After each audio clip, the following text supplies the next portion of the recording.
Panitia Pemilihan Kecamatan PPK Ilir Timur 2 dan Ilir Timur 3 telah menerima logistik dari KPU Kota Palembang yang berupa bilik suara dan perlengkapan ATK.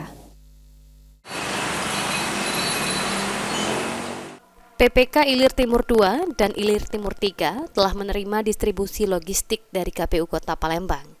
Divisi SDM PPK Ilir Timur 2, Muhammad Frans Uhud mengatakan pihak logistik dari gudang KPU telah menghantarkan 110 kantong ATK dan 440 bilik suara. Selanjutnya kotak suara serta logistik lainnya akan dikirimkan secara bertahap yang akan dimulai pada tanggal 21 sampai 25 November. Pemeriksaan logistik yang telah datang ini sudah dilakukan bersama dengan pihak Panwaskam, Kecamatan, Kepolisian, dan juga TNI. Tadi barusan sudah dikirim dari pihak logistik dari gudang kantor pos, itu diantar sejumlah 110 untuk ATK dan 440 untuk bilik suara. Nah, untuk selanjutnya untuk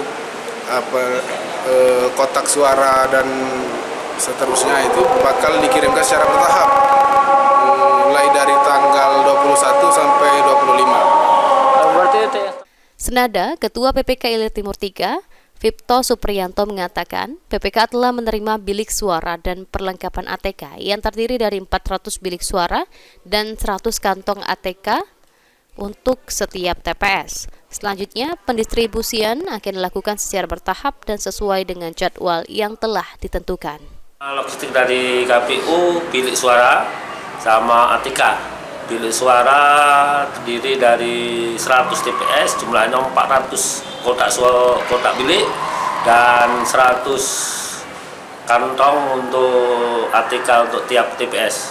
Pak, berarti jumlah tadi baru dihantarkan hari ini, Pak ya? Hari ini tadi jam 10. Untuk yang selanjutnya mungkin akan diantar kapan, Pak? Untuk kotak suara nanti jadwalnya dari KPU tanggal 21 sampai tanggal 25. Cuman untuk Ilir Timur 3 belum tahu nanti tanggal berapa ke distribusi ke Kecamatan IT 3.